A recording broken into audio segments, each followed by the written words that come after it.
Okay, I'm ready when you are. All right. All right, guys, ready? This is a Crap's Guide to Final Fantasy Melee DPS JoCat video. We watched the first 3. Someone recommended them, and they're absolutely hilarious.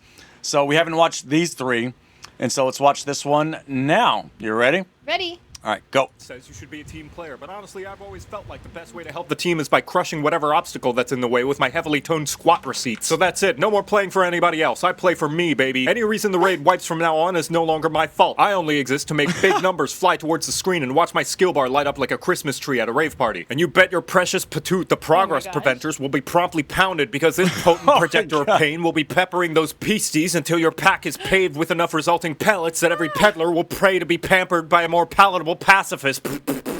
Welcome to a crap guide to Final Fantasy. Oh my god. Hilarious so far. Melee DPS.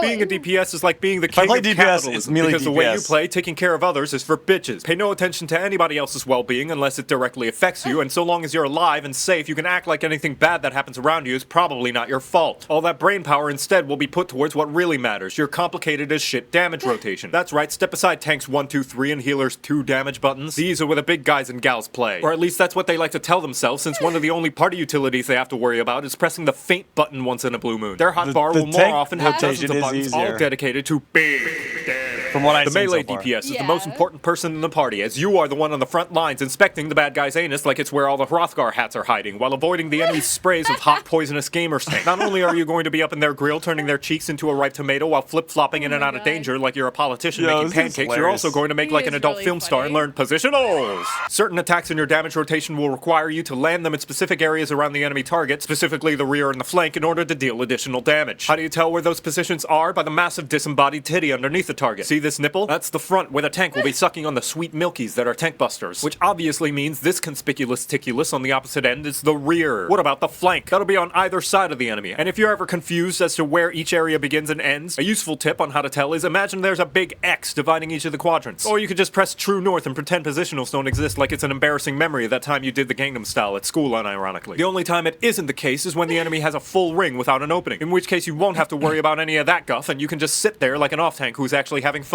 Otherwise, between hopping back and forth in these 2 spots and running around catching up to the boss whenever the tank feels like doing cardio, your little wall's legs are gonna get so much working out that they'll be thick as the milk from the teats of a whale made of molasses. Which is to say, expect to move a lot. But what if I'm not in the right place for a positional or the boss is far away? Just remember the old adage, always be casting! Even if you're not able to land your positionals or if the boss is too far away to make a melee attack, be sure to always be pressing your buttons no matter what. Unless you're a monk who has no ranged attack and you have to sit there thinking about how your job will inevitably be reworked yet again in the next patch. However, there is another secret epic gamer option that allows you to maximize the DPS you output at the risk of yourself as well as potentially everybody else. But it's usually the healers. This technique is called greed. The funny thing about AoE markers in Final Fantasy XIV is that they only ever mark you for damage if you are standing in them the moment they go away. This means that if you're fast on your fingers, you can stand there DPSing the bad guy while soaking in their radioactive orange juice until the very last second where you backflip out just as the dropkick of doom skims your fuzzy anime hairs and you don't lose a second of uptime. As I said, however, this is a high risk. If your timing is off and you spend just a millisecond too long, you'll be covered in cheese puffs. You might even die. Or in some cases, you'll have to suffer a fate worse than having to read the entire 24-hour chat log of Limsa.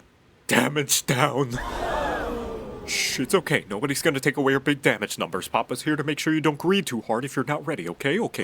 As the melee DPS, you also have first dibs on limit break against most bosses since yours deals the most damage, specifically when they're single. This is because when you hit the limit break button, you're not actually attacking them, just showing them pictures of a happy, healthy relationship, and nothing hurts more than emotional damage. Just ask Urianger. But what are the individual jobs whom of which meleeeth said up-close slappers to thine adversaries? There are 5, and each one is a different flavor of anime and edge. Monk, for those of you who want to go fast, having one of the shortest global cooldowns in the game means you'll be dealing out punches like you're a pissed-off caterer at a middle school sock hop. Instead of the traditional combos, each attack puts you in a specific stance. Bird, cat, and monkey. Each one combos into another attack that benefits from each respective stance. Your rotation will be all about swapping stances around more than a kid trying sick moves to impress their crush at a middle school sock hop. You also have perfect balance, which allows you to go freestyle and pick whichever stance you're feeling more at the moment without having to do any of the normal stance setup. If you repeat the same stance 3 times during your freestyle, you get a purple token on your stylish moves punch card. And if you do 3 different different stances during the freestyle, you get a white one. Do a freestyle with 3 unique moves one more time while you have both a purple and white tokens on your punch card, and you get to turn it in to make your crush dripping wet, with damage, because for some reason you get to kick them in the face. The only problem is you are the only melee without a ranged attack to keep your uptime. And although you do have a dash that lets you zip around like Goku on a triple shot Ristretto down blend macchiato, if ever you find yourself without a target to punch during combat, you can call timeout on your buffs so they stop moving while you have a little cry because your crush rejected you at the middle school sock hop. Dragoon is probably the most straightforward of the melee classes and the one most likely to have a tragic backstory. You've got a 5-button combo that swaps between hard slaps and sakura flowers and a handful of buffs that will turn anybody else in the party into your partner in dragon slaying. What kind of dragon slaying? That's up for you to decide, which you'll have plenty of time to do while you're suspended 20 moms in the air dropping in like a scantily clad human airstrike who's got a date with Nidhogg at 5 and a party at the quicksand at 6. Yes, the Matanga in the room. Dragoon has several damage-dealing jumps necessary to unlocking special attacks in their rotation that will lock you into an animation, which means you're stuck and unable to move out of your location while the boss is just about ready to piss all over the floor right before you land. So be wary when using your jumps, lest you fling yourself right into a danger puddle and perpetuate the tired singular joke the 14 community has for the class. On the bright side though, you do get the objectively best job mentor in the form of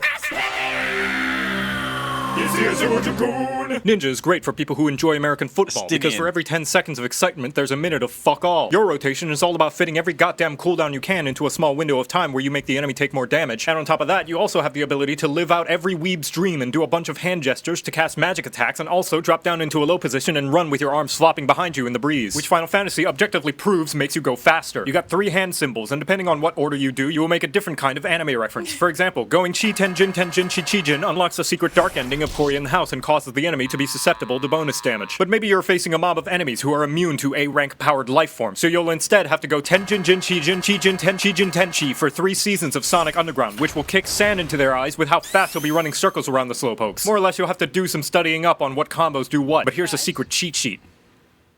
Only the final mudra in the sequence matters. Fuck, it's the skill floor police! Cheese it!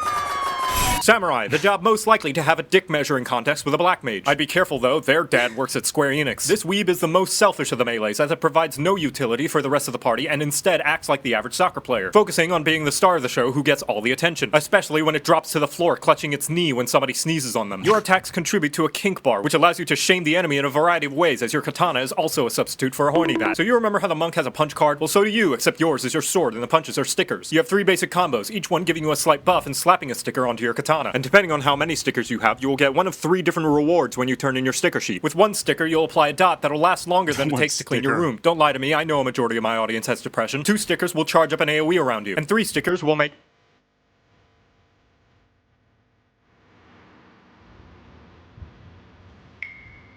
What the hell is this? I don't know. What are you doing? We need to stare off. That it's.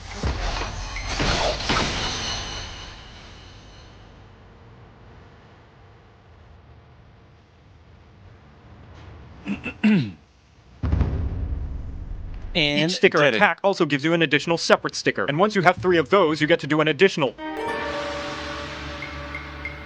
And finally, the Reaper, the transfer student from Garlemald who got the rest to mauled at the fact that they think they're better than the rest of the melees. Which I mean they are, but don't let any Reaper hear you say that. It'll go to their heads. Being the darkest and edgiest of melees means that your job gauge is the Dark Souls HUD. Similar to the Samurai, you build up a bar that can be spent on big slaps. And those big slaps give you edgy boy points that can be spent on additional big slaps. Except this time, they're Coral Blue No. 57 Gloss Lipstick. Once you've kissed enough boys to build up your fashion bar, you get to turn into a spooky ghost. You do the slice. You do the spooky slice. The spooky slice. Now your swings have some spice. You do the slice. It's just your soul that's the price. You do the slice. You do the spooky slice. And now you know how to play Melee. You're welcome. Nice. On the northern snow front of Ilsabad, This is the hilarious land because, was like, cold. they're funny, but like I feel like you get some pretty good like quick information out of them too. And howled themselves with the devious pact. It's really You do good, the man. slice. It is really You good. do the spooky What's the slice. next The one? spooky slice. Hold on. Now your swings have some spice. one You do the is slice. range. It's just your you soul really that's the click on the range price. You button do over the here? slice. You do the spooky slice. My screen. What do you think, Ivory? The hilarious, huh? Have you seen these before, Ivory? Someone sent them to me and said I have to watch them. We watched them a little bit ago, like the first 3. They're ridiculous, man. Ridiculous. Alright, I think I'm ready. You ready? The crap guide to range DPS? Yep. All right, a crap guide to Final Fantasy XIV range DPS JoCat video. Let's go. Ready? Go. Quick announcement, I'm partnering with GamerSupps. If you want to try out some tasty energy drink flavors, you can get some free samples, and they even ship worldwide. If you like it and want more, use the code JoCat for 10% off. Turn around. Every now and then I get a little bit tired of being counted on to do complex tasks that involve more than it takes to eat a bowl of mushy cereal. In fact, I don't even feel motivated to hear what my allies need of me. I'm just gonna sit all the way over here, enjoying my Lucky Charms. Alone. And if things go wrong, I'll have to rely on the ever-reliable American method. I already see absolutely no negative consequences. Welcome to a crap guide to Final Fantasy. Why is this guy wearing chaps? I have no idea. This is your I'm favorite sick thing? of Great, having to dude. dodge so many up-close AoEs. The boss keeps doing them, and I have to keep moving away to avoid getting splatted. And then I have to resort to the equivalent of throwing marshmallows that will scratch the enemy about as hard as a massage therapist with germophobia. I'm trying to beat them into submission, Ninja not soften their range? tenders. What's that I hear you say? There's an What? option to give me the ability to do max deeps even when I'm disconnected from the boss like an internet provider out in the country? Of course there is. I was just getting to it, and I'll thank you not to interrupt me again. The physical range DPS, or just range for short. Physically throwing my spleen into the splattering range of the near semi for long is the more mobile and forgiving cousin You of look the like a melee, and ninja. is I was the like, most what was important that? person in the party, since you are the least likely to get a commission in the end. And we thank you for providing such a valiant service, as there always needs to be someone in last place. Your role is all about keeping your uptime going, and although yes, every other role is also about trying to do that, you have absolutely no excuse for messing up. The gimmick of the range DPS is that you don't have to worry about any positionals or cast times and can run around the arena like an indecisive artist in a Hobby Lobby. You get to stay at a safe distance, and if there's ever a pissy puddle underneath your feet, moving out of the way won't risk you doing suboptimal damage. So what's the catch? Nobody gets off scot-free in this game, as all roles have their stonks and stinks. Tanks have the responsibility of dancing with the boss, healers have to share gear models with the magic DPS that have been dyed white, and you will have to suffer the nail-pulling drawback known as the range tax. To balance for the fact that you have nearly no limitations on your mobility, your damage will be on average slightly less than both my the gosh. melee and magic DPS jobs. And hell, sometimes even some tanks with their openers that'll put down bosses faster than PETA when it finds a stray. The range tax, although real, will make a tiny droplet of difference in the grand scheme of things, and if you pick a range job and feel as though you're being outdone by your peers, odds are you were probably doing badly anyway, and the reason you have trouble jumping over that hurdle is just because your toes were too big and floppy that you would have tripped over every single one so badly anyway, Discovery Channel would decide to make a show about whether or not you're real. Let me summarize. If you do bad, it's a skill issue. Nevertheless, the same rules as any role applies in the fact that you should stay out of the piss puddles wherever possible. Even more so, considering you're wearing Heelys and by all rights should be able to avoid any and every possible puddle and be the nicest smelling at the party, which is important because the healers only have so much nasal tolerance. Lucky for you, each range also has a bottle of perfume to spray that will at least mask the piss smell a bit. The final shared utility in the belt of the Black Man is the Limit Break, which although does not do as much single target damage as the melee, has the benefit of being able to hit multiple targets in a line like a really violent high-five surfer. The range roster is a trio of performers, each one skilled in a different charismatic art, and each one a different flavor of slutty. First is the Bard, where your bow is your harp. Also, your harp is your harp, because with this job you get a bunch of instruments you can play, including these obnoxiously loud drums. You are one of the few jobs with the endangered species known as the damage over time skill, and your main attack involves firing a single arrow repeatedly until a bigger, cooler arrow gets jealous and sometimes asks to be fired too. But not all the time, because it's not like it likes to be shot or anything. You also have a bunch of songs to play that will make everyone in the party hear a remix of their opening theme. And everybody knows when the opening kicks on, you deal more damage. Because you're the one playing True. them, you also get your own special benefits, you filthy, dirty performer, you. A song that sometimes lets you shoot more arrows when it feels like giving you some, a song that makes you shoot faster, and a song that lets you shoot more arrows when it feels like giving you some. But a little bit different. All this arpeggios to a crescendo into a grand finale where you fire a big ol' arrow. And if Boom. you've played all your songs, you have the ability to face roll your piano and startle your my party into doing even more damage. I said hit harder! Now hold on to those notes there, partner. Oh my goodness. Masaka. For the Machinist's main attack, it uses a gun. The Machinist most looks selfish really of the cool. range classes, Yeah, where they the name do of the look game cool. is... And the name is labeled on a box called Your Doom being shipped to the enemy at terminal velocity. What you sacrifice in party buffs you make up for in big... having 3 giant bullets and a bunch of smaller, higher frequency bullets. Doing your normal 1-2-3 will get your gun very hot and bothered until it's riled up enough to rapid fire its red hot goodness. And if you make sure to toss your special toy into the mix, it can end in an explosive finish. Keep up that momentum and eventually you can even invite your queen to join in the fun. Hey, I hear she's got multiple frequency settings. All this might make you feel like you're not contributing as much, but no need to be nervous. Lucky for you, this job comes with extra protection. But you are not some simpleton who can be won over by some flashy lights and pretty songs. You want passion, romance, a partner who can live up to your standards. The dancer foregoes buffing the entire party or focusing on doing its own damage and instead picks one party member, one extra special, extra spicy, extra sexy partner in crime to give a super buff in damage in the form of 2 extra flashy minigames of Simon Says. And then you do a little bit of blending and sending the bodies flying their dying to birdies that give them birdies. And afterwards, it's just a matter of praying to RNGesus to bless your twinkle toes, because from there it's all coin flips all the time. Your rotation is a 1 and a 2 that can coin flip into a 3 and a 4, and both of those can coin flip into either a single target or AoE 5, which itself is a coin flip into a possible 6. And once you're in rhythm, your spin knees will kill them that dance in the wind like that million ribbons and kicking and flipping their carrions into your allies so they can annihilate all that's left. Yeah, now they're dead. And now you know how to play ranged. You're welcome. Oh my god. These are amazing. Yo, he's like ridiculously talented. He is. He really is. Super creative. That's hilarious. And hilarious. All right, you ready? This is Crap Guide to Final Fantasy XIV Magic DPS. The last one of the 6 we're watching here. JoCat video. Ready? Let's go, guys.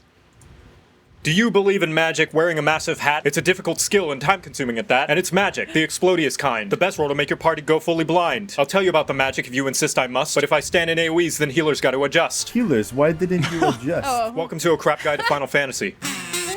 He's rhyming.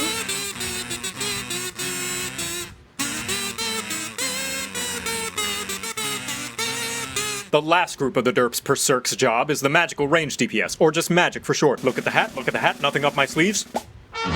You are the most important person in the party because when the going gets tough, a big hat is required. And the amount of damage you do is proportionally connected to the size of your brim. Where the melee is sniffing up the boss's farts and the range are shouting your mama jokes while making love to the arena's boundaries. You are the healthy middle, standing your ground till you go down to Pound Town when you found the sound that makes the bad guys frown. You don't do as much damage on average as the melees. Instead, you trade it off for the utility of being able to attack at a range from anywhere in the arena. With one major difference from your physical range cousin, the cast bar. That little lightish red loading beam that you see just about every other main story quest when you have to search a suspicious bush or scout out for the next place banquet will find yet another new color of depression. Most of your skills require you to stand perfectly still in order to have your big numbers to go off, and if you so much as special edition Han Solo your neck to get a better angle at your hot naked tank, your skill stops and everybody sees how you are no longer looking respectfully. Luckily, every single casting job usually has a lewd calendar's worth of tools to circumvent you having to staple your feet to the floor, which does mean in order to up your mobility without losing out on DPS, you'll need to learn the right sequence of buttons to press like you're playing a 7-dimensional accordion. That said, there's one universal trick to upping your mobility no matter the job, and that's the maneuver known as the slide!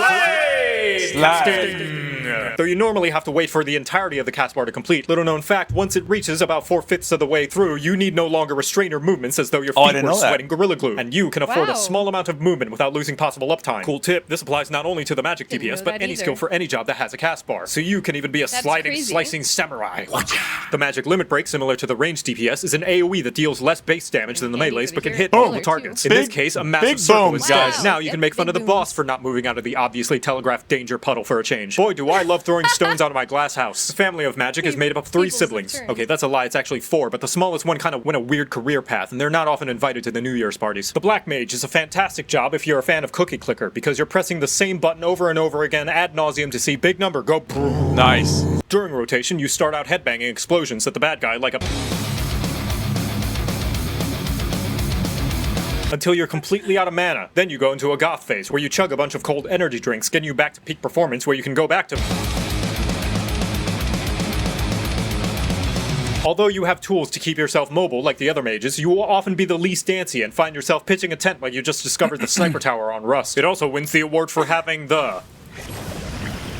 slowest... leveling. Does it really? Oh, wow. That's interesting. Experience. Why is that? Guess I have to find out. Yeah. Ever. Next is a summoner who has gone through so many reworks that odds are by the time this video is published it'll have already been changed into a tank job with 4 dots and another job stone. You summoned the dragon that nearly destroyed the world 5 years ago, which some may consider in poor taste if they happen to have a loved one's name written in the 7th Umbral Calamity Memorial Museum. And after you're done making them relive their trauma, get to double, triple, and quadruple down on using avatars of terror by summoning life-size copies of 3 monstrosities that killed a lot of innocent people. Chili Boy gives you slow casts and a gap closer. Thick Thigh Bird Woman drops a mildly uncomfortable comfortable breeze, and she, as well as Well, Chicken in Nugget, Dungeons, turns you you could probably into a play your physical range summoner if anyone DPS, wants where to you heal no or longer have to something. worry Yeah, about the that'd cast be bar amazing. anymore. Suck it, Black Mage. After you're finished offending the local countryside, you bring out a big firebird that'll restore the party's health. Hey, if you're gonna make ranged DPS obsolete, might as well do the same for healers too, right? Lastly, the Red Mage, the most Red Mage. fashionable I've been job. playing a You little steal Red gimmicks Mage. from I everybody like it. else, like you're a YouTuber wanting to make more than minimum wage. You've got a heal like a White Mage, but a little bit less thick. You've got explosions like a Black Mage, but a little bit less.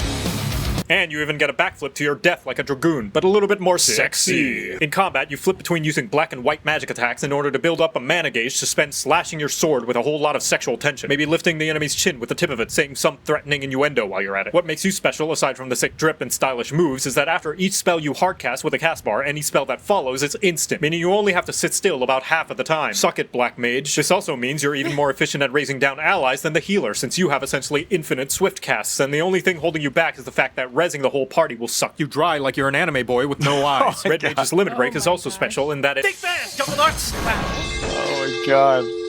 And now you know how to. Yeah, I didn't forget. I was just hoping that you had. Playing Blue Mage is only a portion of the Blue Mage experience. The rest of it is starting sentences involving the job with the words "what about." Yes, though it may be classified in the magical range DPS category, Blue is unique in the fact that 1. To Blue Mage is to suffer, and 2. It is considered a limited job, so it has to sit in the corner all by itself while the rest of the kids on the playground actually get to hang out. You are unable to play Blue Mage with the other jobs in most level synced and current content, especially Oh, wow, I high-end didn't stuff know like that. Savage Raids and ERP. I didn't know Why they were is that this? limited. Because if it weren't, whoever's in charge of Haven't done designing any and of them balancing yet. the elaborate and complex boss fights at Square Enix would probably be under Suicide Watch. The Blue Mage's unique power is that it can learn a ton of skills, spells, and abilities from the various enemies and bosses in the game, including but not limited to. There's Ultra Vibration and Rose of Destruction and Sticky Tongue Snore Mustard Bomb, Abyssal Transfixion, Quasar Malediction of Water and Fire and Gun, Peculiar Light Feather Rain and Shock Strike, Song of Torment and Basic Instinct, Flying Frenzy and Loom, Acorn Bomb Sonic Boom, Flying Sardine, J-Kick Final Sting, Triple Trident and White Wind and Level 5 Metro 5000 I can't believe Needles. this bust Quite out the this song, song. There's a dude. Jet and Fates and Transfusion and Blaze, Choco Meteor and Self-Destruct. That's insane. And now you know how to play Magic. You're welcome. Wow. Oh god, guys. It's crazy. Wow, dude. I don't know how he does this. So good, man. It is crazy. Suck it, Black Mage. Wow. Do you believe in magic? Wearing a massive hat? Dude, that's hilarious, man. It is. It's really funny. Dude, the dude's freaking really talented. Really He is. talented. True story. All right. Yeah, if you guys have any other videos you think are like required watching for Divinity Night, post them in the YouTube or whatever. I mean, post them in the Discord and we'll check them out. As long as they're not spoilery, as long as it's stuff with no spoilers,